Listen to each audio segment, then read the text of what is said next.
Bienvenue dans la Lettre Pro, le podcast IA, où chaque jour nous vous apportons les dernières actualités professionnelles du monde de la radio et du podcast, automatisées par l'intelligence artificielle.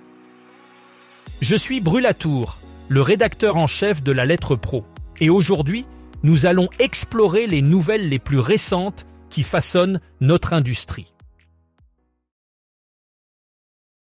Nous commençons par une annonce importante pour les radios associatives. La période de demande de subvention pour le Fonds de soutien à l'expression radiophonique, connu sous le nom de FCR, est désormais ouverte. À partir du 14 février et jusqu'au 15 avril 2025, les radios associatives peuvent soumettre leur dossier. Le budget alloué reste à 35 millions d'euros, assurant ainsi un soutien continu. Les crédits pour 2024 devraient également être débloqués bientôt, permettant de finaliser les versements en attente. Aujourd'hui, je vais vous parler du classement Le Radio Buzz 40, une initiative passionnante qui change un peu les règles du jeu dans le monde de la diffusion musicale. Ce classement est calculé à partir des diffusions sur plus de 200 radios, mais sa particularité réside dans le fait qu'il ne prend pas en compte l'audience des radios. Chaque programmateur a une voix, ce qui met en avant l'humain plutôt que la machine et les algorithmes. C'est un partenariat avec la Lettre Pro de la radio qui permet d'identifier les titres les plus populaires selon les programmateurs eux-mêmes, et non pas uniquement les chiffres d'audience.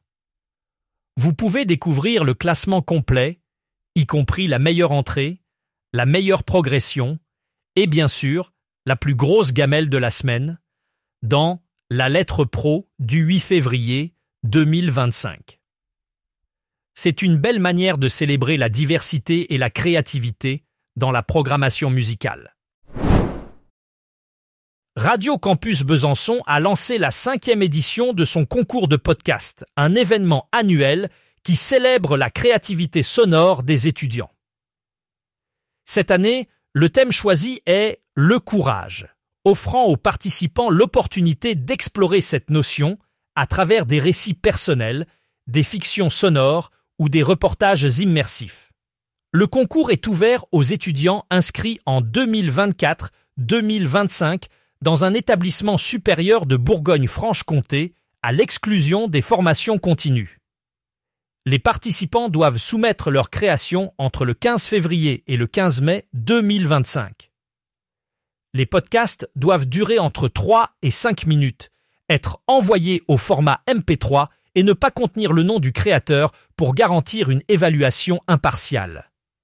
Les finalistes seront annoncés lors d'une soirée spéciale et 3 prix seront décernés aux meilleures productions avec des récompenses de 500, 300 et 200 euros.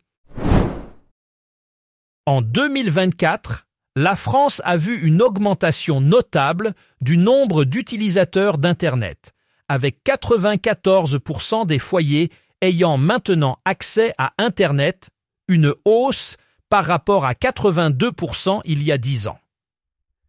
Le nombre d'internautes quotidiens a atteint 48 500 000. Les Français passent en moyenne 2 heures et 40 minutes par jour en ligne, une augmentation par rapport aux 2 heures et 6 minutes de 2019. Le smartphone reste le moyen préféré pour se connecter à Internet, représentant 80% du temps passé en ligne. De plus, les applications capturent 94% du temps passé sur Internet via les mobiles. En Norvège, l'écoute de la radio en voiture a connu une forte progression en 2024, malgré une légère baisse de l'audience totale de la radio, selon le rapport annuel Radio Audio Measurement de Nielsen. Cette tendance montre que certains segments démographiques et modes d'écoute résistent bien, voire progressent, même dans un contexte d'évolution des habitudes d'écoute. Les innovations en matière de mesure d'audience ont permis à la radio de maintenir un rôle central dans l'écosystème audio norvégien. Le rapport souligne l'importance de la radio en voiture, qui devient un mode d'écoute privilégié pour de nombreux Norvégiens. Cette progression est attribuée à l'amélioration des technologies de diffusion et à l'adaptation des contenus aux préférences des auditeurs nomades. Ainsi, la radio continue d'être un compagnon de route essentiel, reflétant la capacité de ce médium à évoluer avec son public. RCF, ou Radios chrétiennes francophones, se distingue comme un réseau associatif regroupant 64 radios locales en France et en Belgique. Son objectif principal est de valoriser l'actualité et les initiatives locales en s'appuyant sur un ancrage territorial fort. Chaque station propose une programmation adaptée à sa région, ainsi que des podcasts spécifiques offrant un contenu de proximité riche et varié aux auditeurs. Parmi les émissions phares, on retrouve Alter Ego sur RCF Bordeaux qui met en avant des personnalités engagées dans le tissu associatif girondin et Les bonnes ondes du Sonambule sur RCF 34 qui donne la parole aux acteurs culturels de la vallée de l'Hérault. Pèlerin de Dieu sur RCF Hauts-de-France plonge dans l'histoire des saints, tandis que La Fabrique de l'info en Auvergne sensibilise les jeunes et les personnes en situation d'exclusion à l'information de proximité. RCF accorde une grande importance aux émissions régionales, décrochant à plusieurs moments de la journée pour laisser place aux informations locales. En Belgique, Transfert Média a récemment renforcé son portefeuille radio en intégrant Radio Z, un réseau de 27 stations indépendantes parmi près de 50 affiliés.